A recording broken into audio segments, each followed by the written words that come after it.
Do you wonder where your food comes from? More and more people do. America's corn farmers work hard every day to grow a crop that you can be proud to serve your family. And they're doing it with an eye toward sustainability, caring for water, air, soil, and resources that fuel healthy families and more sustainable products. Take a look to find out how farmers in rural America work to make life better for all of us, from cities to their rural communities. Learn more at ncga.com. NCGA, a commitment to the future.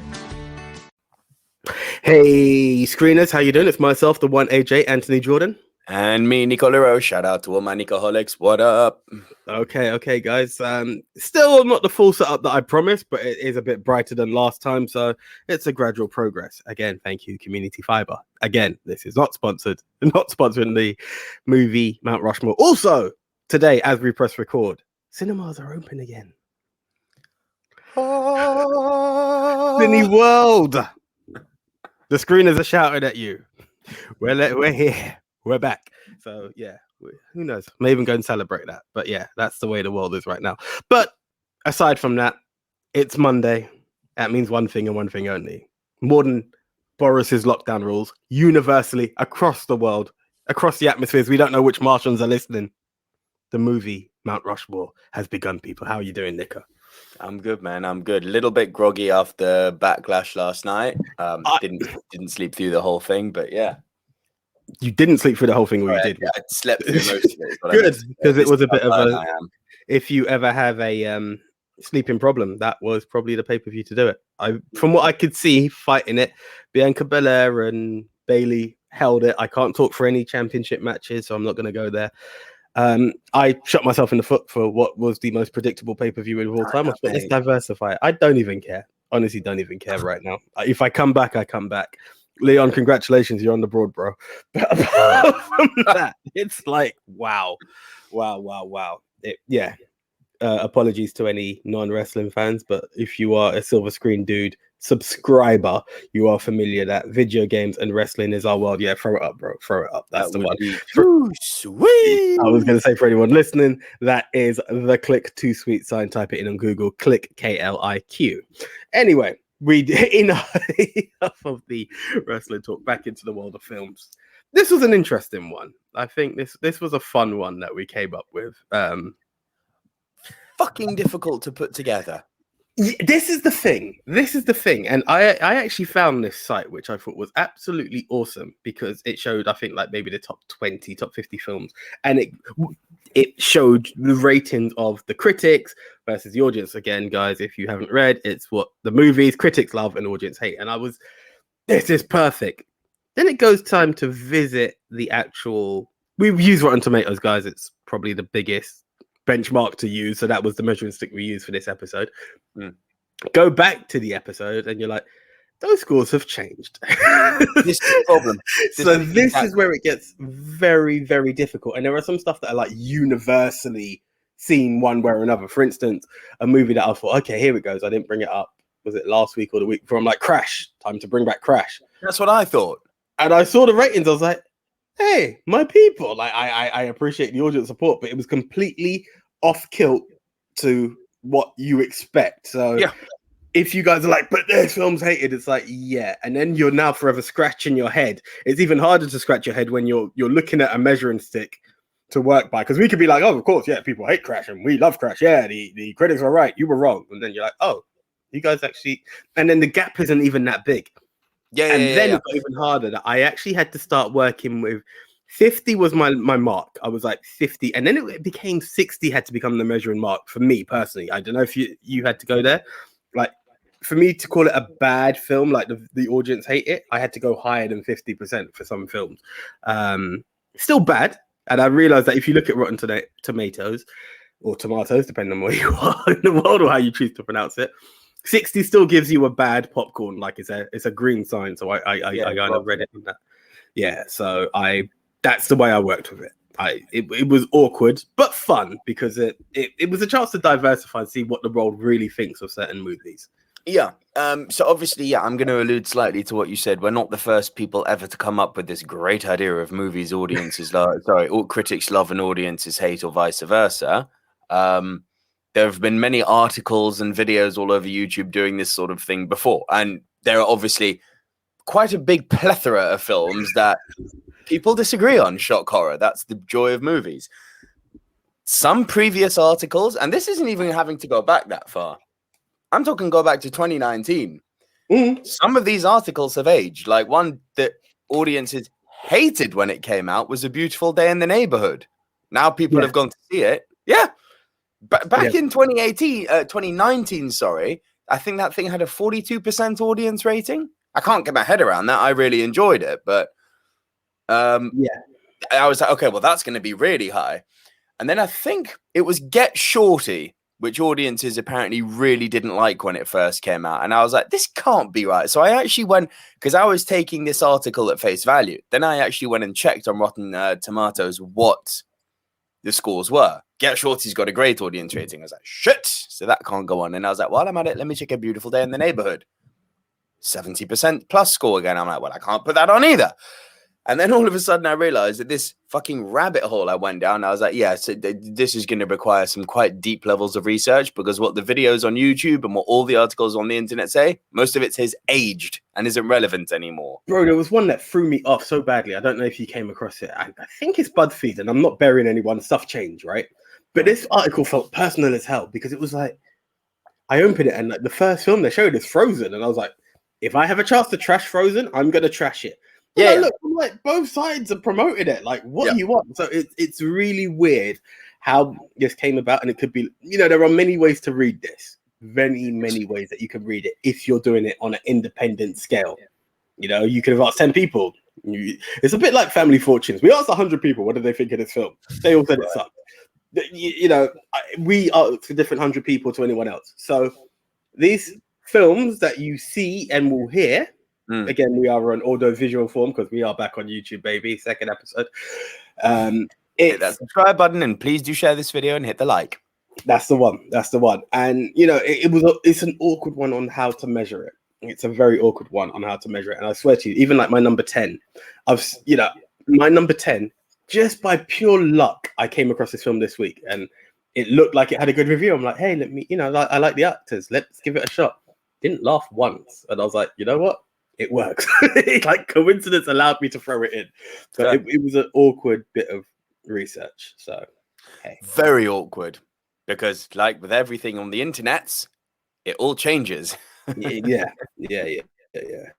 So weird on that level. But hey, we've somehow set ourselves up with a similar challenge for next week. But hey, this is what we do, people. This is how we go. But okay, Nico, I think we've rambled on for a good 7 minutes. Would you like to tell everyone what the movie Mount Rushmore is all about, please, sir? It's basically a top 10 show. Okay, go with it. Yeah. Sorry, there's more to it than that. For those of you tuning in for the first time, thank you so much for joining us. If you are new to the Movie Mount Rushmore podcast and you are listening to us on podcast form, please do remember that you can hit the share button, but also hit the follow button to get notifications whenever a new podcast episode drops on whatever podcast platform you're on, because we're on a lot of different platforms. If you are listening to us on YouTube, please do consider hitting that subscribe button, give the video a like, share it as well with anyone who you think may be interested in the video or indeed the podcast. But how does the Mount Rushmore actually work? AJ and I each get assigned a topic. We go our separate ways. We come right back here into recording and deliver to you, the Silver Screen Dudes, our individual top 10s. This week, I will go first, delivering my bottom 3. AJ will then deliver his bottom 3. I will deliver my next 2. AJ will deliver his next 2. And then we will trade one apiece. If at any time while we are rounding off our individual top 10 lists, one person has a movie in a higher position, that person will say... punt. To go on and talk about that movie when we get to the higher position. Once we have both rounded off our individual top 10 lists, we will combine and create the movie Mount Rushmore. These are the 4 quintessential, diverse, must-see movies of this genre, which this week is... movies that critics love and audiences hate. Okay. Over to you. I think it would be interesting to say as we're going along, like how much who we agree with more. Do you know what? Some of them I do. At first, on my initial notes, right, I was like, agree, disagree. Then there was someone's kind of neutral. Like I'm very middle ground with some films. So, but yeah, I will do indeed. Okay, I'll let you sip your cup of Joe, and over to you. My cup of Joe has been sipped. Over to me. Let's go into the realm of anime with a movie that I think got unnecessarily panned, but kind of middle ground, also slightly a bit overpraised by the critics. I'm going to go Sausage Party with a tomato meter score of 82% certified fresh and an audience score of rotten popcorn 50%. So what is Sausage Party? Sausage Party is an ensemble movie with some of the biggest names in Hollywood, mostly, Seth Rogen and James Franco's kind of new wave Brat Pack type crew. They're all in there. The Jonah Hills, even Edward Norton's in there, for Christ's sake. And at face value, it's an R-rated, over-the-top movie about different supermarket items, like consumable items specifically, other than the douche, who I think was an amazing character, just FYI. But pull the curtain back a bit, and it's about atheism, it's about monotheism, it's about the control of the church, it's about capitalism in a modern society. Like, if you pull away a little bit, there's so many layers and themes going on in this movie. And listen, I'm the guy who chooses to turn my brain off in movies and be like, I don't want to guess the ending. My missus is the other way. I think you're a bit the other way too. It's like, I know that's coming. It's like, I could guess, but I'm like, la, la, la, la, la, la, la, la. Don't want to know. I like being taken on a journey and given the surprise. It's just how I like to consume movies. So far be it for me, the guy who doesn't even bother guessing the end of movies, to call audiences stupid. But I do have a feeling with that score that some of these themes might have been missed by some people. And it might just be looked at as a kind of gross out, tongue-in-cheek, almost wannabe Pixar personification of the inanimate object type movie. What's weird is that it's now the highest rating, it's the highest grossing R-rated comedy of all time. Like, people flocked to see this. Didn't like it though. Love is a strong word. I enjoyed it. I had a kick with it. I don't know how this happened, because I don't know where the hell I was, because I've not really had Sky Movies for a while. Maybe it was a period where we had it. But anyway, long story short, I haven't seen the entire film, and I saw part of it, and I was like, this is weird. Like, I you know me already. Rule is that if I'm halfway, I have to go to the beginning before I watch the end. I force myself to cut out, no matter how much I'm loving it. And I'm like, this is odd. And obviously, because I didn't see the beginning, I didn't know where the story began, but I could kind of guess where it started, and I was like, okay. Odd. Yeah, it's odd. It's weird. But as you said, it's inanimate objects, and then it's not even toys coming to life, it's your food coming to life. So you're like, okay. Hang on. If Pixar did it, people wouldn't have an issue with it. Listen, bro. We've seen all sorts of things. By the way, I've ticked off a few things. Well, ticked one off and ticking off another one off the list. Seen Hercules. I'm more than halfway on Fox and the Hound. So we're doing stuff at the moment. Both great, right? Yeah, I'm actually really enjoying the second one more than, not that I hated Hercules, but Fox and the Hound's really got a story that. Oh yeah, Fox and the Hound's, mate. Fox and the Hound's hits you hard. Tugging at me at the moment, should I say? But how good is Hades? Do you know what I love is the lines that come out that really play to Greek mythology and something. I can't remember what it was, and it's like, was it the Trojans, and boy did they back the wrong horse, and all these kind of little bits and stuff like that. Really. Honestly, if we're gonna go with the references to Greek mythology, one of my favorite lines is right at the beginning of the movie when Hermes is saying, "Hey, Zeusy, baby, I haven't seen this much love since Narcissus saw himself in the river." Yeah. Well done. Yeah, all of those stuff had me cracking up. I honestly, they were fun. But yeah, going back to Sausage Party, I mean, it all depends how you want to do it, and you expect the gross out when you hear those involved. Sadly, I don't think we can mention Mr. Franco at the moment. I believe he's on cancel culture, but hey, what you do read into it. Like Seth's even mentioned that he doesn't think they'll be doing more films. Apparently, he's been very abusive to somebody, and one person's come out. I'm not too sure of the lady's name, can't remember it at the moment. And then a few other people have talked about James Franco's character on set, and it's not good. I know, Franco. I know. This is it. It's one of those things that somehow this is the news that we're in. So sometimes you you don't want to touch on it, but you have to. So it's there. But yeah, Sausage Party was a weird one for me. I haven't seen it all, so I can't comment fully, and I believe I'm on the fence due to that. So hey, fair. I can't say who's right or who's wrong. Your number 9, sir. My number 9 one, this one I do love, and I can't get my head around why people don't like this one. It's an animation again from DreamWorks. Ants. Look at that! Look at the difference in score there. 92% versus 52% for the audience. Like, yeah. the mind boggles on that one. Because That in one all of the Ant movies, A Bug's Life versus Ants, this one's better. Yeah, the one time DreamWorks actually did get the one up on Pixar. Yeah. I'm actually a bit PO'd with myself because, again, going through all the different lists, this one did come up and it should have been in my top 10 actually. But when you start double cross-reference and everything, it went under the radar for me. I am definitely on the critic side on this one. 100%. Very 100%. Good film. Very, very well put together. It's been a while since I've seen it, but very well put together. I enjoyed Stallone giving me a bit of comedy in it, and his appearance in it. But all of it, I just felt it worked on an ant army and built into something. The voice cast is also stellar. You got Stallone, Sharon Stone, Gene Hackman, Christopher Walken. Like it's quite the cast behind it. Yeah. And yeah, the themes, yes, sure. Especially now in the 21st century, the themes are a bit tried and tested, copy and pasted and recycled. But you're talking a bit of it's kind of a fish out of water story, isn't it? Or in this case, an ant out of his anthill. This kid wants to essentially impress one of the female ants, and he gets drafted into the army. He sees the atrocities of war, has some PTSD, realizes the war's not the way, decides to rally the ants against the suppressing army, and then the army realizes that they're in the wrong. These themes have been seen before, but they're good. Yeah.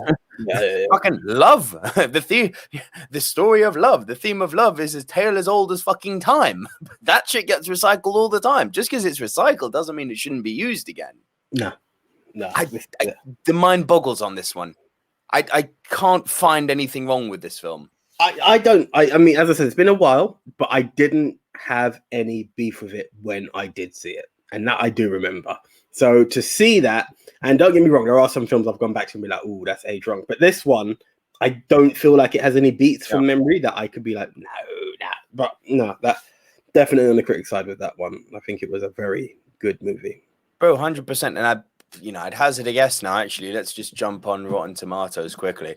I'd be very curious to see what A Bug's Life has as far as audience. That would be interesting. Both films. I'm just going to actually considering Kevin Spacey voices in that film. So here's mad. The critic score is exactly the same, 92%. Audience score for A Bug's Life is 73%. There you go. I can't get my head around that. There you go. I just think that score, even if you do prefer one over the other, I just think 52 is very harsh. Very harsh. Even if you do prefer A Bug's Life, I don't believe Ants deserves 52%. Never. No, I'd give Ants about the same thing as the audiences gave A Bug's Life, about 72%. Yeah. It is that 7 out of 10 mark, isn't it? Let's be honest. Yeah. It's a solid movie. It doesn't do anything wrong. The only thing I can imagine, and this is very much a personal thing, is that the animation style might throw a few people off. There are, for instance, people out there who didn't like Into the Spider-Verse because of the animation. There's not many, but they exist. I get it. But enough for it to be the deviation of... That's mad. It's weird. It's weird. Beyond weird. Right, my number 8, we've talked about this movie a lot, but it fits the list. So I'm going to bring in The Blair Witch Project, which has a critic certified fresh rating of 86% and an audience of 86% and an audience score rotten of just 56%. I get it. I don't agree with it, but I get it. Because you have got, Family Guy joked about this. There was that famous skit when Brian takes the blind guy to the cinema, and they don't say that it's the Blair Witch Project, but the way they deliver the joke, you're like, oh, it's the Blair Witch Project. Because the way Brian's having to narrate what's going on in the movie to a blind guy, right? That's the whole tongue-in-cheek joke. And he's like, so it's a group of kids. They're walking in the woods. They're walking. Nothing's happening. They're angry. Something about a map. They're angry. They're walking. Nothing's happening. Nothing's happening. Nothing's happening. And it's over. So you can be simple about the Blair Witch Project like that. And again, breaking it down to its lowest common denominator, that description of the Blair Witch Project is kind of on point. But I think there's a lot more to it than that. The movie, and whether this is intentional or not, I saw the Blair Witch Project after the marketing campaign behind it had been revealed, that it wasn't found footage. Because, side note, for those of you who don't know, the Blair Witch Project was kind of the granddaddy of the found footage, right? This is where the whole found footage idea kind of blew up. I'm not entirely sure if this is the first ever one. I think it is. But if it's not, it's definitely the one that put it on the map, right? And then everyone wanted to do it. Because, do you know what? It's an effective way of doing horror if you do it properly. If you can pick up on a story, like kind of Paranormal Activity did. There was that story of the couple who had their house haunted, and they kind of pulled that little one element of that story and made it a fan footage, and it was like based on a true story. Whenever you see that at the beginning of a horror movie, it scares you, right? Because like, oh shit, this is real. Blair Witch Project, the whole marketing campaign behind it was to convince people that these three people did actually die in the forest, the Black Hills Forest in Maryland. And they did a great number on the world, because the world, it was essentially thought they were going to see a snuff movie.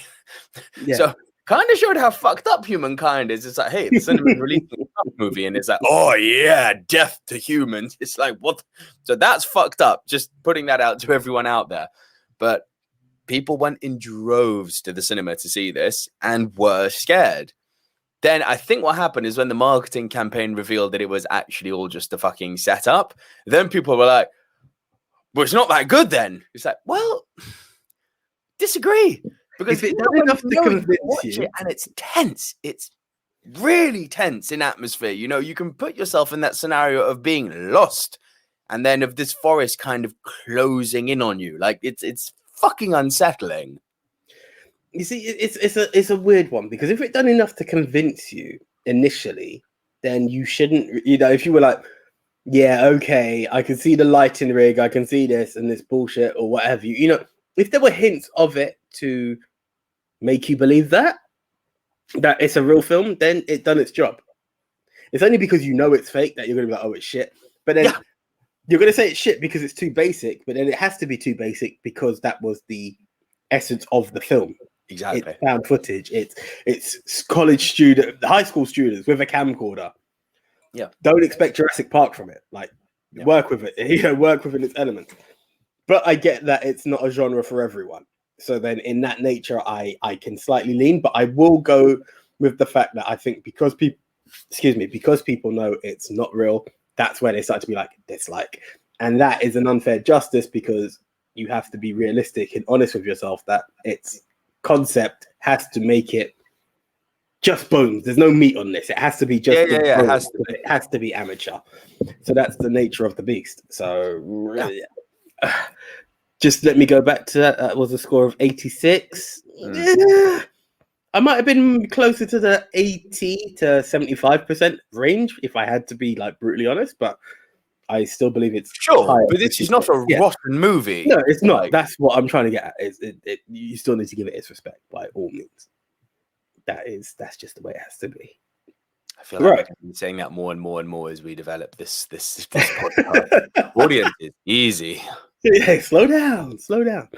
But this one I will agree with, because now we jump onto my number 10, and this is a film that do you know the weird way I came about this? I'm going to say it before I go into it.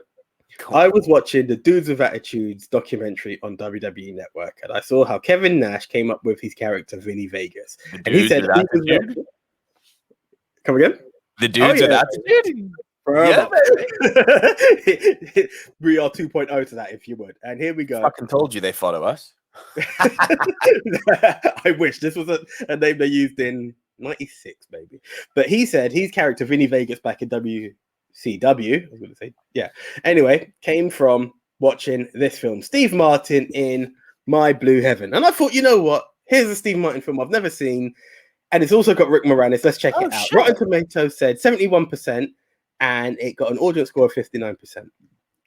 I've never been more disappointed in a film. I actually fell asleep. Really? A Rick Moranis film too? Bro, do you know what really let me down with it? And Tam agreed with me. We watched it, and it's a bit like Bruce Willis in The whole 9 yards. It's mafiosa, hitman, the criminal in the white picket fence area. And that's essentially what it is. The whole story leads into Steve Martin being he's in witness protection because he's gonna talk about the mob, and you can tell by his style. I'm just gonna throw the picture up one more time. He plays that Italian kind of gangster. He's got that kind of mafia style to him, and very 80s and that. And Rick Moranis is the very straight-laced FBI agent who's relocated him, and it's a bit like Analyze This. That kind of, they're bad, but then they start to do good. Analyze This, Midnight Run, that type of thing. Yeah, and there's a part where you think you may have inspired these films, and that's where the humor came, and they were able to go further. I just didn't laugh. I'm kind of getting a Mickey Blue Eyes vibe from this film. Bro, you could take any of these kind of gangster comedy films. That's essentially, it's all going to be of a very similar blueprint. But I just didn't laugh. I just did not laugh. And that's what hurt me. I was really hoping. I was like, this should be fun. If there's anything I like to go back to is a nice 80s, 90s comedy. You take Steve Martin, you take Rick Moranis. I'm like, there's that. Joan Cusack's in it. There's enough people for you to be like, oh, shit, this should work. And I just didn't have humor. And it's like, at one point you could kind of see where the plot was going, and it just had nothing. So when I saw 59% after, when I went back, and I'll be like, but they gave this a 71%, it should be decent. I was like, I get it. And I wouldn't even say it's critics don't always get it right. Yeah, this is it. And this is the time I definitely leaned with the audience. I was like, yeah, it just didn't have it. It just missed that je ne sais quoi, it was missing.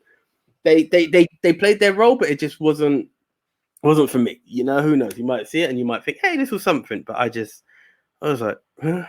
I even apologized the next. When you do the shit movie and you look at your partner, I'm sorry for that one. And she was like, it wasn't bad, it just wasn't funny. That's where I stand. So that 59, I would have been about 55, 50. Honestly, I don't even think it's a 6 out of 10. It's very middle ground, if not even lower. Watchable, just didn't make me laugh. Can we just take a moment to acknowledge how fucking great Rick Moranis was? Do you know Rick Moranis? There are some people you're like, oh man, where are they and what have you? When it comes to Rick Moranis, and I'm like, what's he up to? What has he done? And then I heard the sacrifice he made. It's that the wife passed, and he decided that forget the fame and fortune. It's about being a father and being there for your kids. And I was just like, you know what? It just made me love the guy even more. So much. We love him even more. So much. And it's like, you know what? You entertained us all as kids, but now it's time to entertain your kids. And huge. He just wasn't around enough. We didn't have him for long enough. Like, we had a few. To be fair, I know people hate on it, but I've still got a very warm spot for that Flintstones movie that he was in. I like the Flintstones movie. Like, it's not Viva Rock Vegas. I mean, no. Flintstones. Yeah. John Goodman and who was a great Fred Flintstone. Yeah, it's there, and it's one of those weird ones that. What do you want from a Flintstones movie? What do you really want from a Flintstones movie? And I think they done well with what they had. They done well. They cast everyone really well. Actually, I think he was really such a great Barney Rubble, wasn't he? He was. I wouldn't even think of anyone else who could play that part. Even up to now, I don't know. At that time, possibly Robin Williams. That would be as far as I could guess. But height-wise, it would have thrown it off. Yeah, Robin was too big then, I get it. Yeah, so in that sense, like, Rick Moranis was perfect. Yeah. I wouldn't have gone with Pauly Shore. That just would have been a complete... No. Although I read that Pauly Shore, by the way, is one of the nicest fucking guys in Hollywood. Listen, I don't doubt that. But I'm just saying, character-wise, it would have worked. But Rick Moranis just fell into Barney Rubble status. It is Honey, I Shrunk the Kids, obviously, and Honey, I Blew Up the Kid. Like, Rick had such a charm to him, and we just even Spaceballs, man. Like, we didn't have him for long enough. Do you know what? Even what is it? Little Shop of Horrors. Like, as weird as that film is, you can't not love Rick. There's not much stuff that Rick Moranis is. I to this day, and this could be very much sentiment talking. I cannot think of a Rick Moranis film that I'm like, nah, it's not for me. Like, other than My Blue Heaven, yeah. Yeah, but again, this one is just weird. Yeah. Bang, got me right there. As I said, it's watchable. It just wasn't. It's like again with Flintstones. I'll be like, what did you expect? This one was just. Maybe anticipation killed it for me because I'm like, this should be good. Like it's a hidden gem, and I was like, yeah, watchable. Again, watchable, just not what I was expecting. I was expecting a good laugh, and I just didn't get it. What's your number 9? Right, in at number 9, it's a bit of a weird one for me. Into the Woods. Yeah, 71% tomato, critic score 49%, audience score. I think 49% audience score seems harsh. Yeah, it seems harsh, but then 71 also seems a bit too high. So I am a bit middle ground in this. Yeah, so I would be in the 60% mark. 60, 65. I know there's not a lot in that, but it also means a lot when you're working with this, right? Into the Woods was really weird for me because I was a big fan of Once Upon a Time, the TV series. So I'm now seeing, I don't know if you've ever seen it. It's no, I haven't. Much the same I've thing. Heard it's good. I loved it. I haven't finished it. It's been removed from Netflix, but I have my box set, so I'm all good. If you know, you know. But it's the musical version to that. You're talking of all your fairy tale characters brought into one universe, and it's being sung away. So it was interesting, and this was shout out to, as I recall him, the silver screen dude in training, good old Zany. He was the one who's like, "Oh, Grantley, if you like this, it reminds me of Into the Woods," and I was like, "Okay, let's have a look." And I watched it, and I had fun with it. I had fun with it. It was a nice little musical. It's something that you appreciate in this time that you don't always get this kind of fantasy, and there's always a remake of your. It's a live action version of your Disney classics. This was something different, so I appreciated that. I just think 49% is too harsh. I personally think 49% is way too harsh. I didn't have a lot of gripe with this movie, other than the sort of added on ending. Like, the point when they're at the castle? Yeah. That's where the movie should have ended. I agree. There was that kind of extra, half hour? Yeah, they didn't need it. Just like, I think I felt that as well, where you're like, okay, this is cool. It's still going on. And then, sometimes you get an extra 5 minutes, and you're like, okay, ended one. You're like, you're dragging. Yeah. You're dragging here. That ending just was not needed. Yeah, and that's where essentially it damaged it from me completely agreeing with the critics, if you would. You might have hit that 70 mark if you had just stuck there. But hey, what can you do? Nice little movie. As far as throwing it out there, not a James Corden guy. Really, I've got no time for the guy. But I've never seen someone campaign so fucking hard to be a singer since David Brent Life on the Road. Like, this guy, man, he's a perfectly proficient singer. But he's doing this. He's fucking doing sing-offs with Queen's Adam Lambert on his show. It's like, James, give it up, mate. As well as carpool karaoke. Oh, I know. It's like, mate, give it up. Wasn't he the one doing the hip-hop battles at first as well on the show? And I'm like, do you know what it is? And I have no beef. I've never watched the show, right? But was it Gavin and Stacey or some stuff? And it's like, you're off this very small sitcom, and I like to see people grow. I get that. Sure. Then you're this TV host, which I'm down with. Yeah, as you said, it's like proficient. You aren't the world's greatest. It's not like what's my girl's name? Dreamgirls. We keep bringing her up. Jenna Hudson. Yeah, you're not Jennifer Hudson. Like, it's not like, oh my god, have you heard Corden sing? And I'm not even. It's not even like Susan Boyle. Oh my god, this voice! I never expected it. You're just there. You, my friend, are a 50% on the tomato scale. Like, literally, but in his head, and this, I don't know. I do not reside in James Corden's head. I don't know this for a fact, but the impression I get from him from Carpool Karaoke, by this I mean specifically that whenever he's got singers on, I don't know if you've noticed, he always tries to sing louder than them. It's like, look at me. It's like, mate, you've got fucking Anthony Kiedis from the Red Hot Chili Peppers singing that. Get in your lane. Get the fuck in your lane. It's sad. It really is sad. Like, I just don't get the fascination behind it. And I get it. You're talking a slightly rotund gentleman singing away and being joyful. It's fun to see. But in the same side, I'm like, Dunkin' is putting a whole new spin on pumpkin at Dunkin' with our new Pumpkin Cream Cold Brew. Smooth, bold cold brew topped with velvety pumpkin cream cold foam made with cinnamon and nutmeg spices. And there's more pumpkin for you to love, like the delicious fall classic, our Pumpkin Spice Signature Latte. Rich espresso topped with whipped cream, caramel drizzle, and cinnamon sugar. That's how we pumpkin at Dunkin'. Sip into the fall season with the $3 medium Pumpkin Cream Cold Brew or Pumpkin Spice Signature Latte. America runs on Dunkin'. Participation may vary. Limited time offer. Exclusion apply. Valid on Pumpkin Spice Signature Latte only in all cold foam cold brew. You might have noticed a change in your neighborhood lately. Yep, Sprint stores are now T-Mobile stores. Now that Sprint is T-Mobile, you get more coverage, value, and benefits than ever before. We've invested billions to bring our 5G from big cities to small towns across America. And great coverage is just the start. From high-speed mobile hotspot data to weekly deals and giveaways, our customers get tons of great benefits. Head to your new T-Mobile store to learn more. Qualifying service and capable device required. Coverage not available in some areas. Some uses may require certain plan or features. See T-Mobile.com. Really? I think that, to me, that's what I've always seen. And I'm not body shaming him in any way, but I'm like, is this what they're doing? They're just, you know, why is he chronically singing? It's not that anyone's looking for a James Corden album. No. Do you know what? James Corden thinks he's the new Jack Black. That's what it is. It could well be. But I'm like, dude, not for me. But, no. You know, a couple of songs here. But again, you're right. It's like every time. And I'm like, yeah. And I'm not going to take Threw Me Off. But then it's like, you see this. Then you see he's in Cats. And then you see, it's like, dude. Oh, fuck that film. Stop. Fuck that fucking film. Yeah. But no, I had fun with Into the Woods. I'm a sucker for the sort of grim fairy tales, and they kind of just put it all together like a nice milli. I liked it.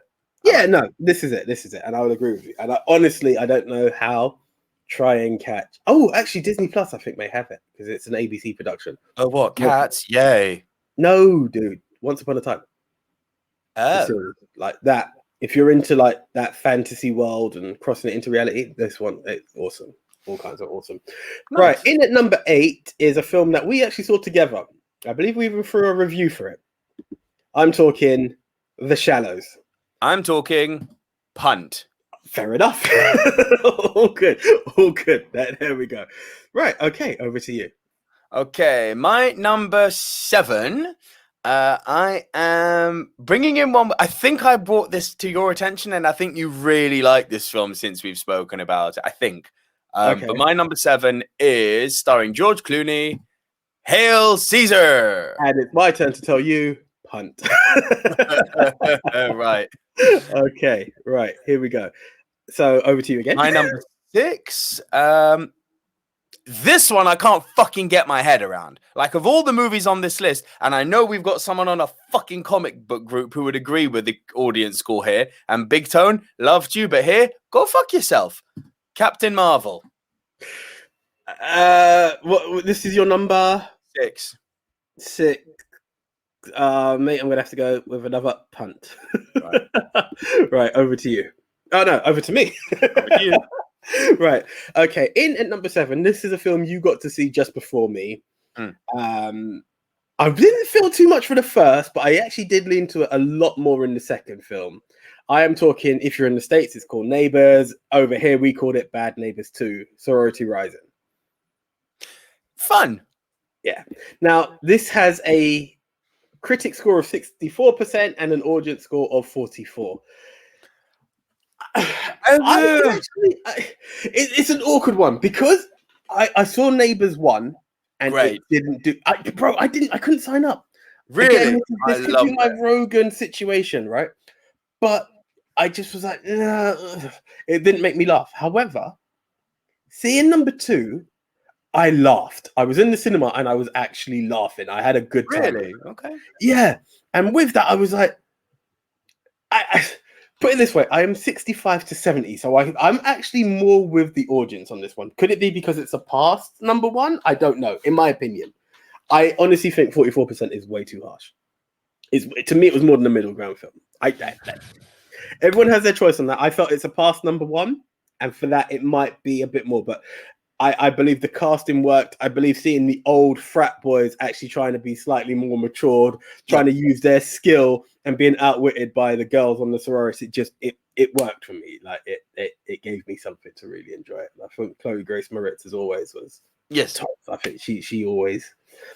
that's someone for me. I think we need more of. Like, I haven't seen enough. I think there was a time she took a break, and I just like, yeah, we need more films from this young lady. Well, she's dating Brooklyn, isn't she? Yes, good old young Bex, young Bex. So I had good fun. It's not the world's greatest film. It's not on my list of must-sees. And do you want a comedy? Let's watch Bad Neighbors 2 again. No, it's not there. But it was a nice middle ground film, and that's the two movies kind of blur into one for me. There are moments in it that will always stick out for me. Like, I can't remember if it's the first or second, but like when she hasn't used her breast pump for a while and he's like, oh my God, your boobs are like hulking out. I don't know why. That always made me laugh. I think that's number one. That always fucking made me laugh. Or when they're doing the Halloween party and Dave Franco does the impression of Robert De Niro and he does it so well. You're talking to me? Talking to me. It's so good. So good. Yeah, to be honest, the only part in 2 that really stuck out is where Chloe Grace Moritz has gone into their house and she's jacked their phone and she twats herself because it's on a cord. Fucking old people phone. That got all that kind of badness going on. Yeah, for sure. So bear with me 1 second. Oh my God, on the live show too. Look at this guy. Oh, sorry. No, because episode 1 of a live show didn't have someone else having a phone interruption. Of course. I don't know what you're talking about. Is this the power of editing? The best. And naturally, the power of editing would also have my phone chronically ringing. I don't blame you. Go for it, because who wouldn't? I love you, mate. But you know what? That's me getting you back for calling me a twat on podcast yesterday. Oh, the angle with which that twat greeted me. It was like a fucking shot to the heart. I was like, fucking hell, AJ. No need to go Bon Jovi on me here. I'm not going to lie. There was a part of me after it came out and I was like, you need to apologize. And I didn't even get a chance to because I ran to see the missus. But yes, apologies for any ministry listeners. It was... This is where AEW. I wasn't actually banning AEW. I was actually trying to open up a discussion, and you were just shutting me down. Like, no, you're just taking the negativity as always. I'm like, no, you twat. no, anger, repression. Slow it down. Call your counselor. It's like, you know, when your best friend calls you a fucking bad word, you can usually handle it. It's all tone, isn't it? When it greets you with venom, I was like, oh my God, my best friend really fucking went for me. I'm so sad now. Why? Maybe I am a twat. No, you're not. It was honestly, apologies. I was just trying to get to I was actually trying to open a discussion, and then it got to a point where, bless him, then the tech was like, guys, we're talking over each other. I was like, let's move on. Let's move on. We'll talk. I do love Den. I really do love Den. You have to. Honestly. Nah, big stuff. But yeah. No, Anyway, we will bring that discussion to a later date. But yeah, yes, let my edit remain. And apologies for the phone buzz. I will get back to that. All good. We move on. Yeah. So no, middle ground film, and that's why it's at 7. I just think the critics were just the audience were just a bit too harsh. I would agree. Yeah. Okay. So now for my number 6. Mm-hmm. That's correct. From the world of Sacha Baron Cohen, always to be appreciated, Bruno. Small punt. Okay, fair enough. Okay, over to you, sir. So my number... Oh, fuck. Sorry, I'm an idiot. Sorry, I should have just not punted there. Yeah, Bruno, my number 5. So Bruno, which has a fucking critic score of 67% and an audience score of 41%. I cannot get on board the audience with this one. No. Absolutely no. I'd even argue that the critic score is a bit low. I was going to say just a bit, just a touch for me, right? Because I would be 70. I'm not going to say it's into the 85%. No, 70 to 75, I think, is a fair realm for this movie. I get it that there are gross outs. And do you know what I think? And I could be totally wrong on this, yeah? If you go back to the release of Bruno, you know, like how you said Good Day in the Neighborhood changed? I believe this is also one of those that has been a victim of time because, and I'm not bashing anyone, the world has become a bit more sensitive. So when you enter, and I'm not saying this in any way when I put the brackets up on this, but when you enter the LGBTQ plus community world and you're not actually from that world, or that community, should I say, and you're choosing to represent and you're playing the ultra camp, it then becomes offensive. So before, I say this in the world that I respect everyone and their opinion. So if someone from the LGBTQ plus says to me this is offensive, I will respect that. But I'm also very aware that in a time of this release, I think there would have been a lot of support because people took the jokes for what they were. Maybe closeted, they were offended. You know, there were times I've laughed at black jokes and I look back now and I'm like, that should not have been said. Like, you can use those kind of things. So potentially that in that world, based on the way the world views stuff now, it's been found to be more offensive. I know there's a liberating side to it because it exposes the ignorance of the non-supporting LGBTQ plus community. Exactly what he said. But it's a thin line to sail. Listen, I actually think what you've said is telling, but I think it's almost counterintuitive what you've said, because I do agree that we've become more sensitive, and I do agree that there are things now everything you just said, basically, if you're not from that community, do you have the right to speak up for that community? That I think is inherently wrong, because I think it doesn't matter if you are or are not part of an LGBTQ community or part of a black community. You know, it doesn't matter. If you are a human being and you're seeing some sort of oppression on people based on something as minutiae as skin color or fucking orientation, that shouldn't be something that constrains someone in life. You know, that's not something that you have a choice with. That's not something that you have a say in. That's not something which you should be ashamed of in any way. That's something that, just like any other facet of humanity, should be wholly embraced and recognized and celebrated, right? So here's what gets me about where we've moved to as a society. If a straight person cheers the LGBTQ community or cheers the black community, gets a pass.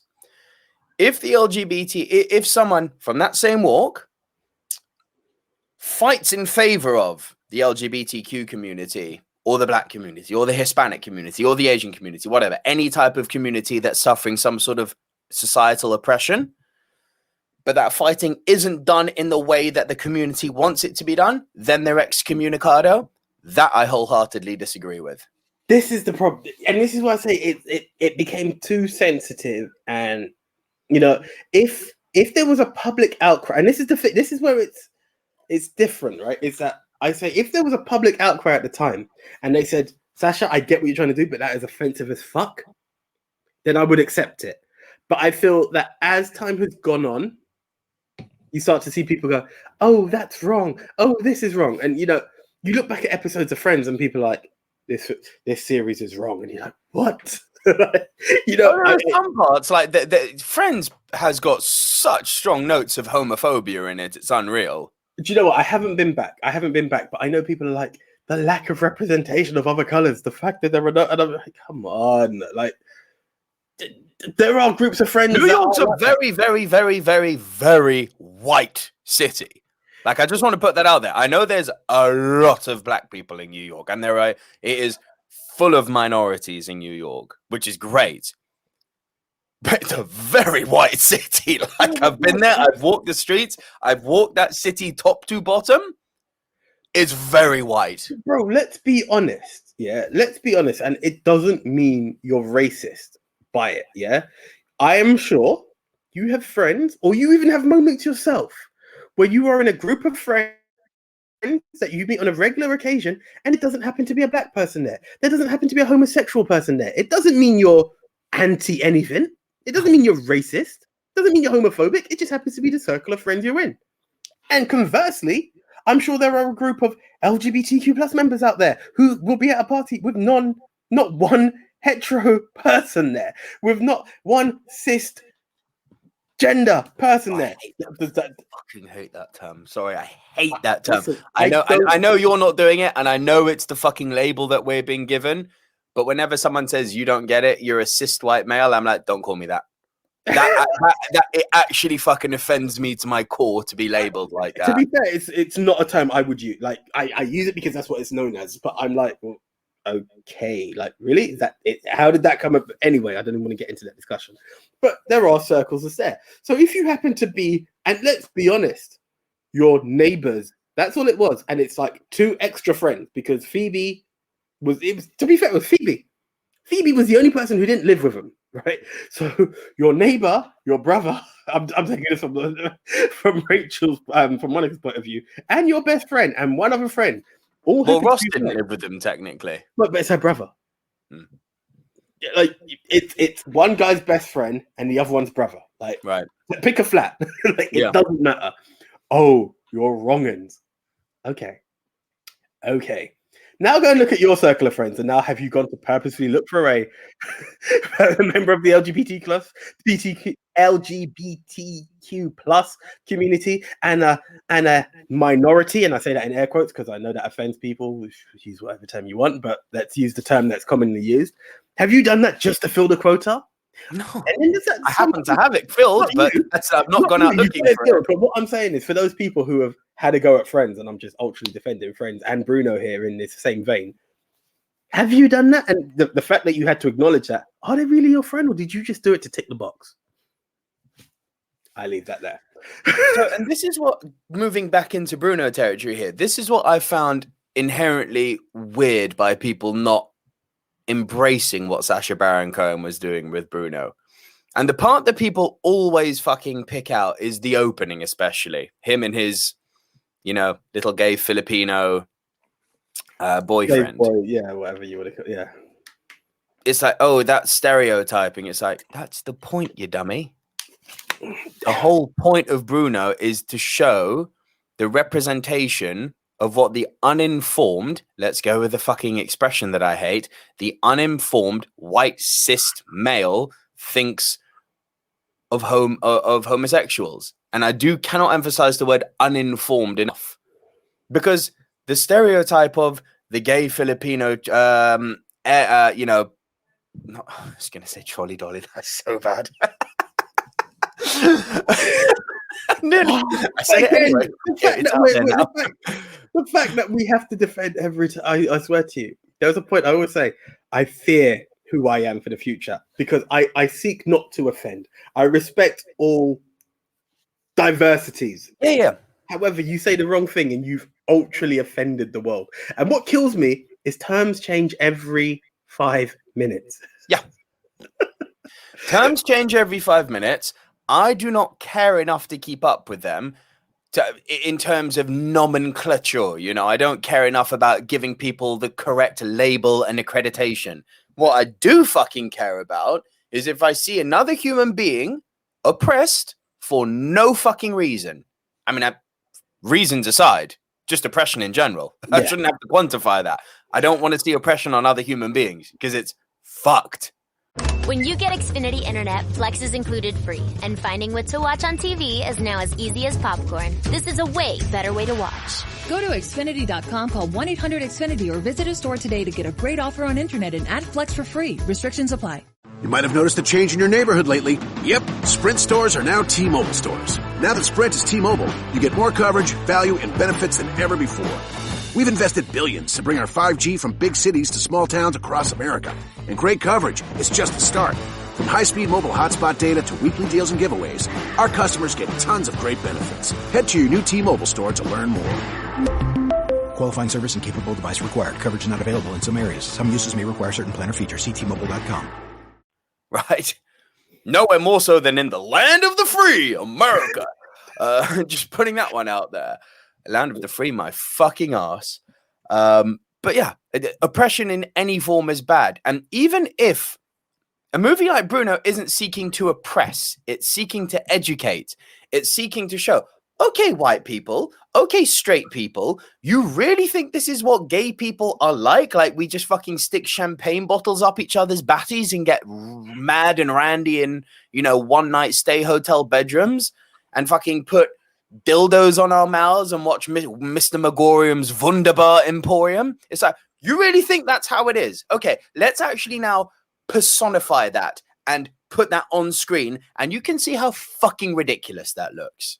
Yeah. And then when you've seen how ridiculous that looks, you might be educated and think, yeah, maybe they're not like that. So Bruno is seeking to educate. It's not seeking to offend, and it's not seeking to fucking educate the LGBTQ community. It's seeking to defend the LGBTQ community, and it's seeking to educate the uninformed, homophobic, straight people who have got this weird stereotyped vision of what homosexuals are and the way they behave.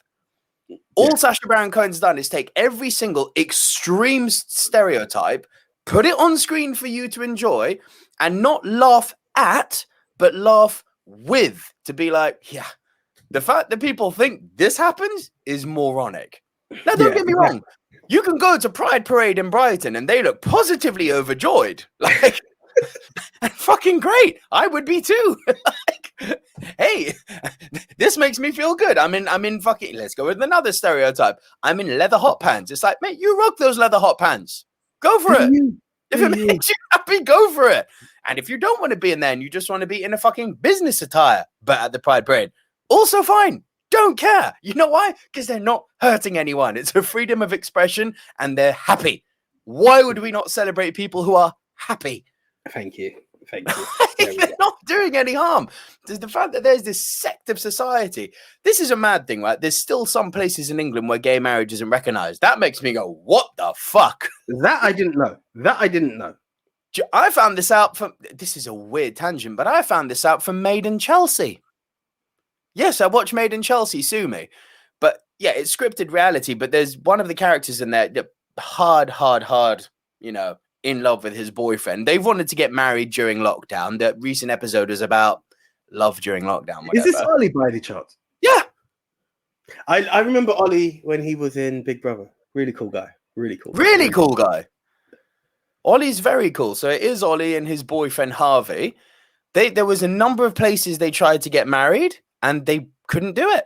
And this is in London, motherfucker. In London. Wow. And they wouldn't do it because they were like, we don't recognize a male, a same-sex marriage. You know what they did in the end, which I thought was quite beautiful? They rented out the Natural History Museum and got married in there. Nice. Yeah, it was really pretty. Why not? So we've still got such a long way to go. And if we put a fucking shackles on people like Sacha Baron Cohen and say, no, we don't want you to shame those who are shaming, then what's the fucking point? What is the point? Then it's just like the people who want to fight for the cause in their own way now don't have a voice anymore. Which means all it comes down to is us versus them. It comes down to the LGBTQ community versus the homophobes. And everyone in between doesn't have a voice. Which is where you're actually creating more division, which is sad. More division, which would be a fucking shame because most sensible people and most people with a fucking pulse and blood flowing through their veins who don't have fucking any beef with other human beings for their orientation would lean towards helping the LGBTQ community. But there is, and this is a very small number of people in the LGBTQ community, like, no, you don't get it, therefore you can't fight our fight. It's like, we don't need to get it. And I know what you've been through to know that what you're going through is brutally unfair and unjust. And we would like to fight on your side. Don't push us away. Yeah. So for me, giving Bruno a bad score is almost like rejecting the help that's being given. And if you don't think it's helping, then honestly, you've missed the point of the movie. And there are just no two ways about that. This is it. This is the one. Couldn't have said it better. Could not have said it better. That was lengthy, but I think needed. Yeah, most definitely. Right, in at number 5, I am middle ground with this one. Here we go. King Kong. Punt. Okay. I had a feeling, actually, that is kind of your territory. Okay, over to you. Okie dokie. My number 4. I'm very surprised people didn't like this one, but man. Oh, hold on. Sorry, my mistake. That should have been your number 5, shouldn't it? Or was it no, my number 5 was Bruno. Oh yes, of course. Yeah. Sorry, because I know it was my number 6. I was like, did I skip a beat there? Yeah. Okay. No, it was your number 5, King Kong. Yeah, that's right. Yeah. Yeah, but for some reason I thought your number. Yeah, I thought you. I fucked up because of the false punt. Yeah. There we are. My number 4, relatively recent, The Witch. Which from 2015, which has got a 90% critic rating and only a 59% audience rating. Now, the only thing I can attribute this to is that they speak Chaucerian English. It's very, very old school and possibly mismarketed because, you think witch, bit like the Blair Witch Project when you don't see the witch at the end. Spoiler, you don't see the witch at the end, but, it almost feels like there's a bit of a lack of payoff, but not seeing the witch is kind of what makes it cool. But you do, at the end of this very brief second, see a covenant of witches, but it's blink and you'll miss it type thing. The whole point of this is a family who are living by themselves. The only actor of note, I think Mia Wasikowska is in this, if I'm not going mad. I may be wrong on that one, though. Don't quote me on that. Do you remember, you've seen The British Office, right? Yes. His obnoxious, sexed-up friend with the mustache. I can never remember the actor's name, but he's got a really deep voice. Yeah. It's been a while, but yeah, I know, yeah. You know the one I mean, yeah? So he's in this as the father. And essentially, it's about this young girl who, you have to remember, this is borderline medieval times. So, the women, witches, that's rife, like rife. And this young girl who feels completely not only separated from society, but also from her family, they never show it, but you get the impression that she started dabbling in certain things, or she started hearing voices, or there's dark forces that are talking to her. And what this movie does that's so well is that it's all off screen and you hear it, but you don't see it. It builds tension brilliantly into the build-up of this girl realizing her true self and becoming who she is, and in the process destroying the family culture that she lives within, because she becomes completely pushed out from the family to the degree where her brother and sister are, witch, they're calling her a witch. And from a modern perspective, what the film does that's clever is that you're trying to balance out, okay, how much of this is actually real and bitch is a witch, and how much of this is crazy middle-aged belief of a woman is a witch because she's doing something different. You got to remember back then, if a woman read a book, it was like, a witch. Yeah, this is true. This is true. Yeah. There was some extremes fucking going on. So what it does is it sets the period so well with the use of Chaucerian English. Art thou not here, my love? That sort of stuff. It's very, very old. If you are English, it's going to be inherently easy to understand because Chaucerian English is not that difficult to understand when you're hearing it. Reading it is a bitch. Hearing it, not so difficult. But yeah, the film is a slow burn despite its short runtime, but it's a purposeful slow burn. It builds to a great crescendo. It's tense, it's atmospheric, it's unsettling without ever actually throwing the kitchen sink at you. I think it's a fucking crowning achievement of modern horror. That's my personal take on it. Do you know what? I'm open to that. I haven't seen it. Me and horror have never been the best of friends. So this one doesn't set out to scare. It's no, not. But fair enough. This is it. So, did we border more onto the thriller section then, as opposed to horror? No. Well, kind of Shining territory. Okay. Yeah. All right. Well, hey, nice. An interesting film that you've somewhat sold to me. I'm not going to say it's on the quick agenda, but it's on the agenda of things to give a shot to. Dude, you'll probably see it once, never see it again, but you'll have a good memory of it. Fair enough. That's all that counts. So there's nothing wrong with this film. Nothing. That's all we asked for. And I would actually agree with that critic score. It's really well made. And just for memory, that was 90%. The Witch. Oh, flip me! What the hell have I done here? What have you done? I somehow zoomed in on my computer big time. I'm just about to see the top corner. Command and minus on your keyboard. Thank you. Oh, flip me. What you done, AJ? This is not going up. This is not going well in the slightest. You still look fine on screen if that's of any consolation. Yeah, but like trying to. Are you on Mac or PC? Mac. Yeah, so to zoom out, command and minus. Somehow, like I'm not even joking, are in. Bear with me a second. Sugar, this is live. This is a nightmare. It's not like, bro, I'm going to refresh because this. Refresh away. Yeah. So while AJ is refreshing, it's just me on screen. This is technical difficulties from the Silver Screen Dudes. I don't know what the guy's done, but yeah. Hope you're enjoying the Movie Mount Rushmore podcast. Here's me vamping and doing the best I can to keep the show alive. If you are watching on YouTube, please, as I said, do hit that subscribe button. Give the video a like. Side note, if you are as a regular subscriber of the channel, and I think AJ's back. Is he back? Are we back? Are we back in the room? Yeah, we are back in the room. We're on different sides, but that's fine. That's fine too. Yeah. Do you know what happened? Right. I've zoomed out. So everything is now minuscule when I went back to the StreamYard like selection of studios. However, on the other side, all I had was a blow up of your face. There was nothing else for me to see. So I had to like completely shift left to pick pictures. And it was like, we're not going to be able to do a podcast like this. That's just not going to happen. Nothing gets in your face, but in terms of image selection, wasn't going to work. Loved you too, mate. I was just saying while I was vamping, if you are a regular follower of the channel and you are subscribed, please do tune in most Tuesdays and Thursday evenings for our new gaming live streams. This coming Tuesday, I will be playing Wreckfest. Nice. This is nice. Just another shout to Sacha Baron Cohen while we're there. Okay, so that was my 4 with a 90% score. Big. Okay, right. In for my number 4, the punt from earlier, Captain Marvel. Yeah. Now, this has got a tomato score, critic score of 79%, audience score of 45%. Now, I'd go as far as to say the critic score is too low.